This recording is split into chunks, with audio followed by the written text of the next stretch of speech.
Current feelings of your person ആണ് നോക്കാനായിട്ട് പോകുന്നത്. നിങ്ങളുടെ പേഴ്സണിൻ്റെ കറൻറ്റ് ഫീലിങ്സ് എന്താണ് നിങ്ങളോടുള്ള, അല്ലെങ്കിൽ കറൻറ്റ് സിറ്റുവേഷൻ, കറൻറ്റ് തോട്ട്സ്, ഇതെല്ലാമാണെന്ന് നോക്കാനായിട്ട് പോകുന്നത്. അത് നിങ്ങളുടെ പേഴ്സൺ എന്തൊക്കെ തന്നെയായാലും നിങ്ങളുടെ പേഴ്സൺ അല്ലെങ്കിൽ നിങ്ങളായിരിക്കാം, അല്ലെങ്കിൽ നിങ്ങളുടെ പേഴ്സൺ ആയിരിക്കും വളരെയധികം ഒരു ഈഗോ ഉള്ള വ്യക്തിയായിട്ട് കാണുന്നുണ്ട്. എന്താ പറയുക, എന്തൊക്കെ തന്നെയായാലും ആള് ഒരു ഇതിൽ നിൽക്കണം, അല്ലെങ്കിൽ നിങ്ങളുടെ അടുത്ത് ഒന്ന് തിരിച്ചു വന്ന് ഒരു സോറി പറയാനും, ചിലപ്പോൾ ആളുടെ കയ്യിലായിരിക്കാം തെറ്റ്, എന്നാൽ പോലും സോറി പറയാനൊക്കെ ആയിട്ടൊരു ബുദ്ധിമുട്ടുള്ള ഒരു വ്യക്തിയായിട്ടാണ് ഇവിടെ കാണുന്നത്. പിന്നെ ഞാൻ പറഞ്ഞില്ലേ, അഗെയിൻ ആൻഡ് അഗെയിൻ എൻ്റെ ചിലപ്പോൾ എൻ്റെ റീഡിങ് അല്ലെങ്കിൽ ഈ ഒരു ചാനലിൽ വാച്ച് ചെയ്യുന്ന വ്യക്തികൾ ഒട്ടുമിക്ക പേരും മേ ബി റിപ്പീറ്റേഷനായിട്ട് വന്ന് കാണുന്നവരുണ്ടായിരിക്കാം. അവർക്കൊരു കാര്യമെന്ന് പറയുന്നത് ദ ഡെവിൾ എനർജിയാണ് ഇവിടെ കിട്ടിയിട്ടുള്ളത്. എന്തോ ഒരു ഡെവിൾ എഫക്റ്റ് അല്ലെങ്കിൽ നെഗറ്റീവായിട്ടുള്ള എന്തെങ്കിലും നിങ്ങളുടെ റിലേഷൻഷിപ്പിനോ അല്ലെങ്കിൽ നിങ്ങളുടെ ആർക്കോ ഒരു എന്താ പറയുക, നിങ്ങൾ ഹാപ്പി ആയിട്ട് ഇരിക്കരുത് എന്നുള്ളൊരു രീതിയിൽ ആരെങ്കിലുമൊക്കെ എന്തെങ്കിലും പ്രേയേഴ്സോ അല്ലെങ്കിൽ നിങ്ങളെ ഫാമിലി പരമായിട്ട് എന്തെങ്കിലും ഡെവിൾ എഫക്റ്റോ എന്തെങ്കിലും ടൈപ്പ് അങ്ങനെയൊക്കെ ഉണ്ടായിരിക്കാം. അക്കാര്യത്തിൽ നിങ്ങൾ എന്തെങ്കിലും ജാഗ്രതയോടുകൂടി ഒന്ന് നോക്കുന്നതൊക്കെ നന്നായിരിക്കും. അത്തരത്തിലുള്ള എന്തെങ്കിലും എനർജി ഉണ്ടെങ്കിൽ അത് ഒഴിവാക്കുന്നത് നന്നായിരിക്കും. കാരണം നല്ല കാര്യത്തെ എപ്പോഴും ബ്ലോക്ക് ചെയ്യുന്ന ഒരു എനർജിയാണ് ഡെവിൾ എനർജി എന്ന് പറയുന്നത്. ഇപ്പോൾ നോ കോണ്ടാക്റ്റിലിരിക്കുന്ന ആൾക്കാരാണെങ്കിൽ അവർക്കൊരു പുതിയൊരു ബിഗിനിങ് വരാനായിട്ട് ഇവിടെ ചാൻസ് ഉണ്ട്. ഇത് ഫുൾ കാർഡാണ് ഇവിടെ കിട്ടിയിട്ടുള്ളത്. പിന്നെ ഒട്ടുമിക്ക പേർക്കും ഇവിടെ സോൾമേറ്റ് കണക്ഷൻ ആയിട്ടാണ് ഇവിടെ കാണുന്നത്. ഒട്ടുമിക്ക പേരെന്ന് പറഞ്ഞാൽ ഒരു 60% ആൾക്കാർക്കും ഇവിടെ സോൾമേറ്റ് ആണ്. ദ ലവേഴ്സ് കാർഡാണ് കിട്ടിയിട്ടുള്ളത്. നിങ്ങൾ അങ്ങോട്ടും ഇങ്ങോട്ടും വളരെയധികം സ്നേഹിച്ച വ്യക്തികളായിട്ടാണ് കാണുന്നത്. പക്ഷേ എന്തൊക്കെ നിങ്ങളുടെ ഇടയിൽ നടക്കുന്നുണ്ടെങ്കിലും അല്ലെങ്കിൽ എന്തൊക്കെ രീതിയിൽ പ്രശ്നങ്ങളുണ്ടെങ്കിലും അത് നിങ്ങൾ ഇപ്പോൾ മനസ്സിൽ വിചാരിച്ചിട്ടുള്ളൊരു പേഴ്സണിൻ്റെ ഭാഗത്തായിരിക്കാം തെറ്റ്. അവരായിരിക്കും ആവശ്യമില്ലാത്തൊരു ഗ്യാപ്പ് കാര്യങ്ങളൊക്കെ വെച്ചിട്ടുണ്ടായിരിക്കുക. പക്ഷേ അവർ കുറ്റം പറയുന്നുണ്ടായിരിക്കുക നിങ്ങളെ ആയിരിക്കും. ഇപ്പോൾ നിങ്ങൾക്ക് ഒരു പേഴ്സണിൽ നിന്നും നിങ്ങൾ ആഗ്രഹിക്കുന്ന രീതിയിൽ അല്ലെങ്കിൽ ആദ്യം മുതലേ തന്നിരുന്ന ആ ഒരു സ്നേഹവും കെയറിങ് എല്ലാം കുറഞ്ഞപ്പോൾ ആയിരിക്കാം നിങ്ങൾക്ക് ആ തരത്തിലുള്ള പ്രശ്നങ്ങൾ അല്ലെങ്കിൽ അത് ചോദിച്ചുകൊണ്ടുള്ള പ്രശ്നങ്ങൾ അങ്ങനത്തെ ഒക്കെ രീതിയിലായിരിക്കാം ഒട്ടുമിക്ക പേർക്കും ഇവിടെ ഒരു എന്താ പറയുക, നിങ്ങളുടെ റിലേഷൻഷിപ്പിൽ ഗ്യാപ്പ്, പ്രശ്നങ്ങൾ അല്ലെങ്കിൽ നോ കോണ്ടാക്ട് സിറ്റുവേഷനൊക്കെ ഉണ്ടായിട്ടുണ്ടായിരിക്കാം. അത് പക്ഷേ നിങ്ങളെ തെറ്റല്ല, അവരുടെ തെറ്റായിരിക്കും. പക്ഷേ അവർ പറയുന്നുണ്ടായിരിക്കാം നിങ്ങളുടെ തെറ്റാണെന്നുള്ളൊരു മട്ടിലാക്കിയിട്ടായിരിക്കും അവർ പോയിട്ടുണ്ടായിരിക്കും. ഒട്ടുമിക്ക പേർക്കും അങ്ങനെയാണ് കാണുന്നത്. ഈഗോ ഉള്ള ഒരു പേഴ്സൺ ആയിരിക്കാം. പിന്നെ ചില സമയങ്ങളിൽ ഇദ്ദേഹം വന്നിട്ട് ഭയങ്കര സ്നേഹം, കെയറിങ്, നിങ്ങളില്ലാതെ പറ്റത്തില്ല അങ്ങനത്തെ ഉള്ള ഒരു ഫീലിങ്സിലായിരിക്കാം അവർ വന്ന് നിങ്ങളുടെ അടുത്തൊക്കെ പെരുമാറുന്നുണ്ടായിരിക്കാം. പക്ഷെ ചില സമയത്ത് ഇന്നങ്ങനെയാണെങ്കിൽ നേരെ ഉൾട്ടായിരിക്കും പിറ്റേ ദിവസം എന്ന് പറയുന്നത് നെക്സ്റ്റ് ഫേസിൽ ആള് വളരെ ഉൾട്ടായിരിക്കും. ഇന്ന് ഭയങ്കരമായിട്ട് സ്നേഹം കാണിച്ചൊരു വ്യക്തി അടുത്ത ദിവസം വരുമ്പോൾ വേറൊരു ടോട്ടലി ഡിഫറെൻ്റ് ആയിട്ടുള്ളൊരു പേഴ്സൺ ആയിരിക്കാം. എന്താ പറയുക, ഇന്നലെ അത്രയും സ്നേഹിച്ച് സംസാരിച്ച ഒരു വ്യക്തികളായിരുന്നു നമ്മൾ അല്ലെങ്കിൽ നിങ്ങൾ എന്ന് ഉള്ളൊരു യാതൊരു വിധത്തിലുള്ളൊരു കാര്യങ്ങളും അവിടെ ഉണ്ടായിരിക്കില്ല പിറ്റേ ദിവസം വന്ന് സംസാരിക്കുമ്പോൾ. അങ്ങനെയാണ് കുറേ പേർക്ക് ഇവിടെ കാണുന്നത്. എന്തൊക്കെ തന്നെ ആയാലും ഈ ഒരു പേഴ്സണ് കുറേ പേർക്കാണെങ്കിൽ ഈ ഒരു പേഴ്സൺ ഇപ്പോഴും നിങ്ങളടുത്ത് എന്തോ ടൈപ്പ് ഓഫ് ദേഷ്യം അല്ലെങ്കിൽ അങ്ങനൊരു ഫീലിങ്സ് ആയിട്ടാണ് കാണുന്നത്. അവർ ഇപ്പോഴും എന്താ പറയുക, വേണമെങ്കിൽ അവർ വന്നതിൻ്റെ കാല് പിടിക്കട്ടെ അല്ലെങ്കിൽ സോറി ഞാൻ അവർ എക്സ്പെക്റ്റ് ചെയ്യുന്ന രീതിയിൽ ചിലപ്പോൾ നിങ്ങൾ താഴ്ന്ന് അങ്ങോട്ടേക്ക് ചെന്നിട്ടുണ്ടായിരിക്കില്ല. അപ്പോൾ അതിന് വേണ്ടിയിട്ടുള്ള ഒരു വെയിറ്റിങ്ങിലാണ് അദ്ദേഹം എന്നാണ് ഇവിടെ കാണുന്നത്. അപ്പോൾ എങ്ങനെയെങ്കിലും എന്നെ വന്ന് കോൺടാക്റ്റ് ചെയ്യട്ടെ, എങ്ങനെയെങ്കിലും അവർ വരട്ടെ എന്നുള്ളൊരു രീതിയിലാണ് അവിടെ നിൽക്കുന്നത്.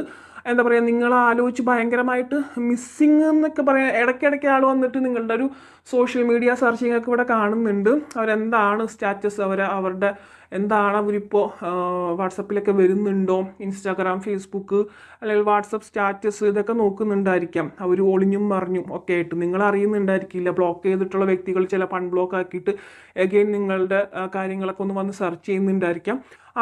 ആളിപ്പോഴും നിങ്ങളെ നിരീക്ഷണത്തിലാണ്. നിങ്ങളെങ്ങനെയാണ്, നിങ്ങൾക്ക് വിഷമത്തിലാണോ എന്നുള്ള കാര്യങ്ങളൊക്കെ ആൾ വന്ന് നോക്കുന്നുണ്ട്.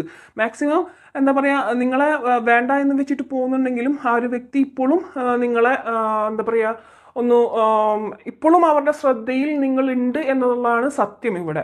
പക്ഷെ ഒരുപാട് ദുഃഖിച്ചാണോ ഇരിക്കുന്നത് വെച്ച് കഴിഞ്ഞാൽ അത്ര കണ്ടിട്ടുള്ളൊരു ദുഃഖം എനിക്കിവിടെ കാണുന്നില്ല. ആളിപ്പോഴും നിങ്ങൾ വരട്ടെ, വന്ന് മിണ്ടട്ടെ, അല്ലെങ്കിൽ ആൾ എക്സ്പെക്ട് ചെയ്യുന്ന രീതിയിലൊന്ന് നിങ്ങളൊന്ന് താഴ്ന്നു നിൽക്കട്ടെ എന്നൊക്കെ ഉള്ളൊരു രീതിയിലാണ് ഇവിടെ കാണുന്നത്.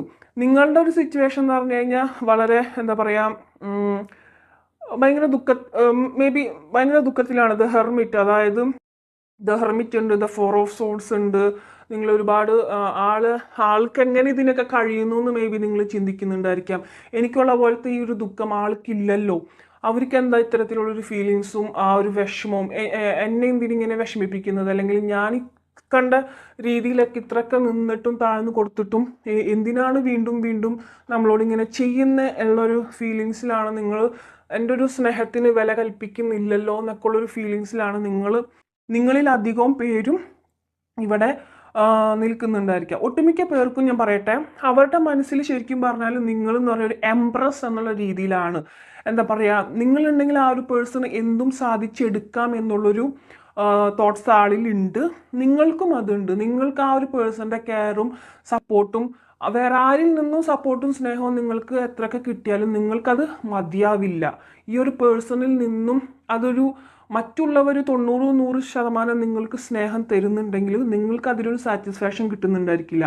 ഈ ഒരു പേഴ്സൻ്റെ 10% സ്നേഹത്തിന് വേണ്ടിയിട്ടായിരിക്കും നിങ്ങൾ ചിലപ്പോൾ വെയിറ്റ് ചെയ്ത് നിൽക്കുന്നുണ്ടായിരിക്കാം. ഒരുപാട് പേരുടെ കാര്യത്തിൽ ഞാൻ അതാണ് ഇവിടെ ഒരു വെയിറ്റിംഗ് എനർജിയാണ് ഇവിടെ കാണുന്നത്. നിങ്ങൾക്ക് ആ ഒരു പേഴ്സൻ്റെ ആരെന്തൊക്കെ തന്നാലും നിങ്ങൾക്കത് ഹാപ്പിനെസ് ഇല്ല. ഈ ഒരു പേഴ്സൻ്റെ ഒരു 10%, 100-ൽ 10% സ്നേഹം കിട്ടിയാൽ മതി, നിങ്ങളവിടെ ഹാപ്പിയാണ്. അതിന് വേണ്ടിയിട്ടാണ് നിങ്ങൾ കൂടി ഉണ്ടെങ്കിൽ, അല്ല അവർ കൂടി ഉണ്ടെങ്കിൽ നിങ്ങൾക്ക് എന്തും എന്താ പറയുക, നിങ്ങൾക്ക് എന്ത് സിറ്റുവേഷൻ സഹിക്കാനും നിങ്ങൾ തയ്യാറായിട്ടാണ് ഇവിടെ കാണുന്നത്. വളരെയധികം സെപ്പറേഷനിലുള്ളൊരു സ്റ്റേജിൽ നിങ്ങൾക്ക് ഒരുപാട് എന്താ പറയുക, വളരെ ദുഃഖിച്ചുകൊണ്ടിരിക്കുന്ന ഒരു സിറ്റുവേഷൻ. അവരാണെങ്കിൽ നിങ്ങളുടെ ആ ഒരു സ്നേഹമോ അല്ലെങ്കിൽ നിങ്ങളുടെ സിറ്റുവേഷനോ മനസ്സിലാക്കാതെയുള്ള പെരുമാറ്റങ്ങളാണ് അവരിൽ നിന്നും നിങ്ങൾക്കിപ്പോൾ കിട്ടിക്കൊണ്ടിരിക്കുന്നതെന്നാണ് ഇവിടെ കാണുന്നത്. വഴക്കുകൾ ഉണ്ടാവുക, അങ്ങനെ കുറേ കാര്യങ്ങൾ. പക്ഷെ ഞാൻ പറയട്ടെ, ആ ഒരു വ്യക്തിക്ക് നിങ്ങൾ ഒരുപാട് സ്നേഹമാണ്. ആ ഒരു വ്യക്തി ആഗ്രഹിക്കുന്ന രീതിയിൽ നിങ്ങൾ നിന്ന് തരണമെന്നാണ് അദ്ദേഹം ചിന്തിക്കുന്നത്. ഒരു എന്താ പറയുക, അതൊരു മെച്യൂർഡ് അല്ലാത്ത, പുറമേക്ക് മെച്യൂർഡായിട്ട് കാണിക്കുമെങ്കിലും ഒരു മെച്യൂർഡ് അല്ലാത്ത രീതിയിലുള്ളൊരു സ്നേഹം എന്ന് വെച്ചാൽ അങ്ങനെയാണ്. നിങ്ങളോട് ഭയങ്കരമായിട്ടുള്ള സ്നേഹം അല്ലെങ്കിൽ ടൈപ്പ് ഓഫ് എന്തെങ്കിലും രീതിയിലുള്ളൊരു പൊസസീവ്നെസ് അതൊക്കെ ഉണ്ടാവും. നിങ്ങൾ ഒരുപാട് വഴക്ക് പറയുമായിരിക്കും, നിങ്ങൾ ചിലപ്പോൾ വിഷമിച്ച് കരഞ്ഞ് അങ്ങനെയൊക്കെ നിൽക്കുന്നുണ്ടായിരിക്കാം. പക്ഷെ ആളതൊന്നും മൈൻഡാക്കാതെ എന്തിനാണ് വെറുതെ കരയുന്നത്, ഞാനിവിടെ എന്ത് ചെയ്തിട്ടാണ്, നീയാണ് എൻ്റെ സിറ്റുവേഷൻ മനസ്സിലാക്കാതെ ഇങ്ങനെ ഓരോന്നും ചെയ്തുകൊണ്ടിരിക്കുന്നതെന്നൊക്കെ ഉള്ളൊരു ആളുടെ ഭാഗത്തുനിന്ന് അങ്ങനെയായിരിക്കും മറുപടി. നിങ്ങളുടെ കരയുന്നുണ്ടെങ്കിലും നിങ്ങൾ എത്രയൊക്കെ ഫീലിങ്സിൽ സംസാരിക്കുന്നുണ്ടെങ്കിലും അതിലൊന്നും ഒരു മൈൻഡാക്കാത്തൊരു സിറ്റുവേഷൻ ആയിരിക്കും കുറേ പേർക്കെങ്കിലും കടന്നു പോയിക്കൊണ്ടിരിക്കുന്നുണ്ടായിരിക്കുക. ഇപ്പോൾ നോ കോണ്ടാക്റ്റിൽ ഇല്ലാത്ത ഒരാൾക്കാണെങ്കിൽ, നോ കോണ്ടാക്റ്റിലാണെങ്കിൽ ആളിപ്പോഴും നിങ്ങളെ വെയിറ്റ് ചെയ്തുകൊണ്ടിരിക്കുന്നുണ്ട്. അവർ എക്സ്പെക്റ്റ് ചെയ്യുന്ന രീതിയിൽ നിങ്ങൾ വരുമോ, അല്ലെങ്കിൽ നിങ്ങളിപ്പോൾ അവരില്ലാത്തൊരു സിറ്റുവേഷനിൽ നിങ്ങളെങ്ങനെയാണ്, നിങ്ങൾ അവരില്ലെങ്കിലും നിങ്ങൾ ഹാപ്പി ആയിട്ടാണോ ഇരിക്കുന്നതെന്നൊക്കെ ഉള്ളൊരു സെർച്ചിങ് അവിടെ എന്തായാലും നടക്കുന്നുണ്ട്. ഒരുപാട് സ്നേഹവും ഉണ്ട് കേട്ടോ.